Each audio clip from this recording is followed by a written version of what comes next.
Is Bohemian Rhapsody the biopic we've all been waiting for that will bring Queen's legacy to the forefront, or will this movie fail to rock you?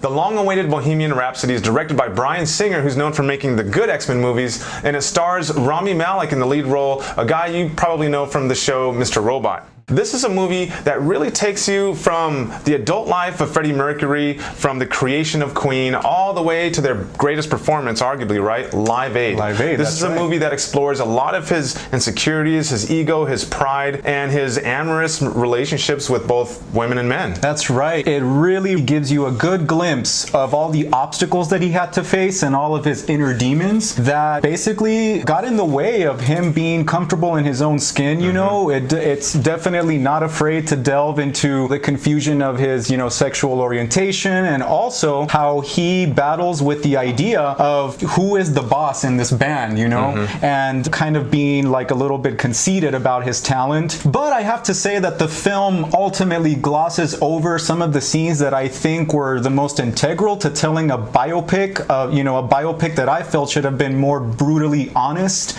I think that the film glossed over, for example, his, crisis with AIDS, and I felt that they could have delved a little bit more into showing some of the creativity behind the creation of some of the songs, yes. And ultimately kind of showing the growth of this band, because it just feels like it goes from kind of like song to song, scene to scene, and ultimately focusing and highlighting all their songs throughout their career. But what carries the film by far is Malek's performance as Freddie Mercury. Right. This movie, I'll be honest with you, it does kind of scratch the surface on Freddie Mercury's life. I mean, after all, it is PG-13, right? Yes. Yeah, it's a little fast-paced, especially at the beginning. But me, not really, knowing too much about Freddie Mercury initially, and not being a huge Queen fan, I liked it. I liked the pacing. I felt like it built up to a nice crescendo. I enjoyed the callbacks to the songs, and so I personally didn't have a problem with it. But I can see you being a lifelong Queen fan, how that would ruffle your feathers. I really enjoyed the film, and of course, there's different ways of making biopics, and this one just chose to focus a lot on the songs, which was fun,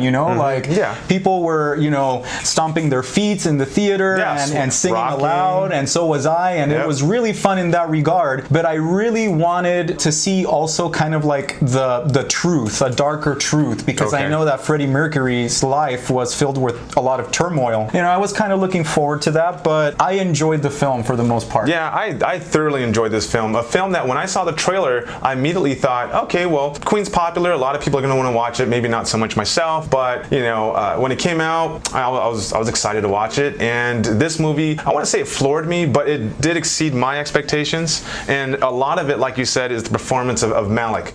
Holy crap. Talk about an actor who completely embodied a character. Complete transformation, and I think that there's going to be a lot of complaints if he doesn't get any nominations, man, because talk about someone really clearly he studied Freddie Mercury. Yes, all the nuances, all the little... And when it comes down to the physicality, the moves while he's performing in the concerts, he nails every move by Freddie Mercury.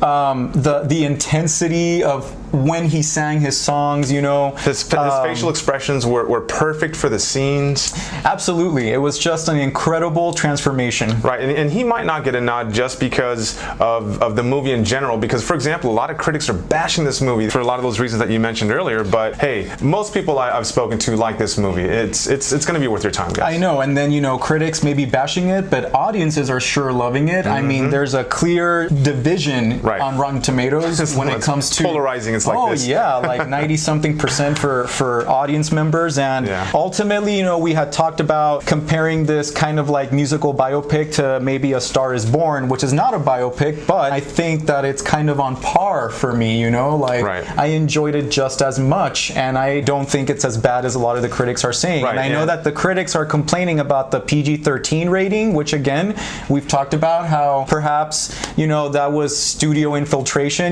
so that they could have more more audiences attend the movie, you know. Well, one thing I read was that a lot of the band members they had their hands really deep in this movie, so maybe there is a certain perception they wanted to portray in this movie. So it could be, yeah. So yeah, they really wanted the movie to kind of come across in this movie in a certain way. Yeah, gotcha. Now, aside from this movie obviously being saturated with drama, there were a lot of laugh out loud moments. There was one scene in particular when they were exploring the origins of Bohemian Rhapsody, the Galileo scene. I'm not going to say anything about it other than you guys will laugh at that. There's definitely a lot of good humor throughout, and you know, even Freddie Mercury himself, his personality, he enjoyed making people laugh. You could tell that he really, you know, kind of enjoyed that. Not to mention the kind of cameo appearance here by Mike Myers is kind of a treat, especially considering that he was obviously Wayne from Wayne's World, and that movie opened up with Bohemian Rhapsody. And just a little fast fact, you know, Bohemian Rhapsody back in 1975, not that I was alive back then, but it was #1 on their Billboard charts in the UK. And then after Freddie Mercury died in 1991, they re-released it. Okay, hit #1 again in the UK, and then Wayne's World, you know, brought it back into the society's collective, I guess, consciousness, if you will. Yeah, and it made it famous all over. Yeah, it was it hit #2 on the Billboard Hot 100. So yeah, I think they're kind of giving a nod to Mike Myers, who did a really good job in this movie. It was a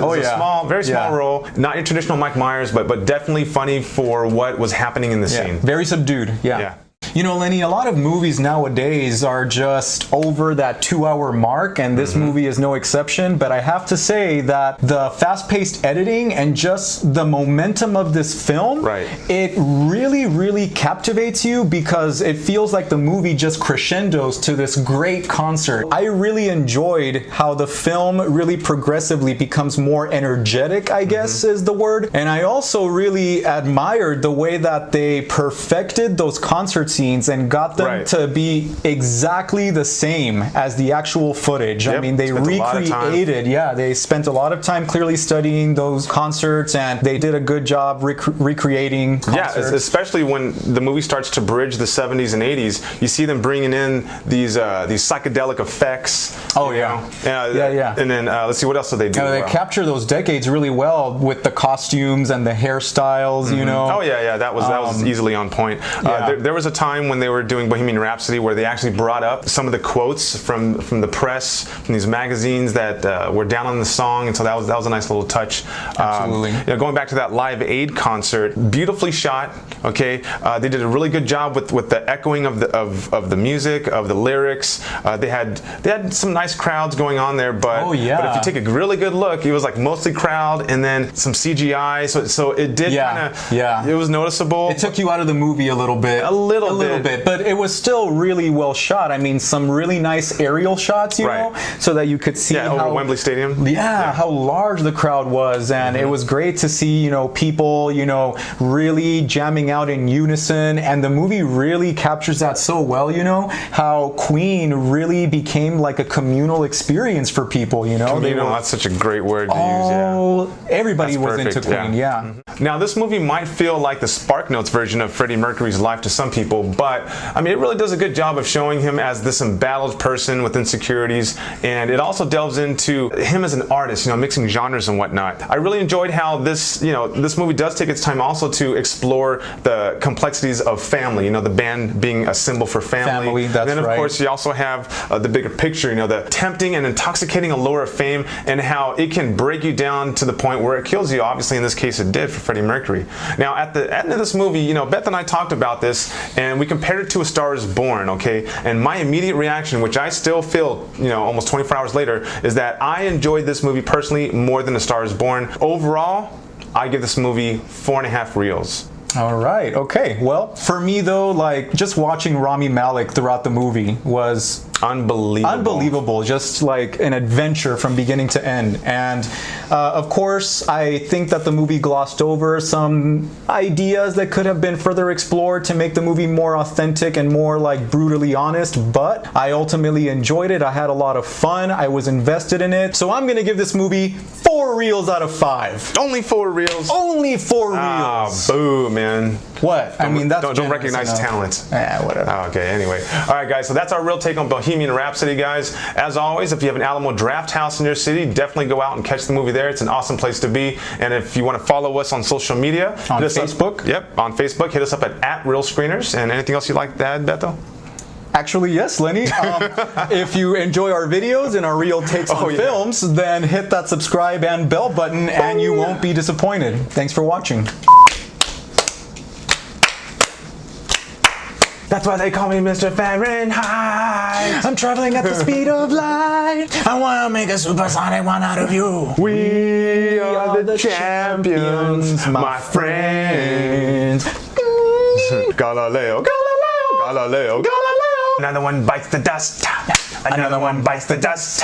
And another one dies, another one dies, Another one bites the dust. Fat bottom girls, I don't you even know that make song. the rockin' world go round. Doom, doom, doom, doom, doom, doom, doom, doom. Flash, Flash. Doom, doom. Ah, he'll save every one of us. Doom, doom, doom, doom, doom, doom, doom, doom, doom, doom, doom, doom, doom, doom, doom, doom.